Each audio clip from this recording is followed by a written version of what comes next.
மாதிரி ஆயிடுச்சு.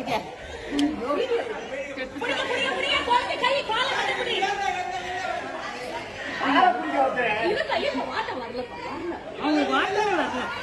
அந்த வீட்டுக்காரங்க இல்லையா? எந்த வீட்டுல இருந்து உண்டுதான்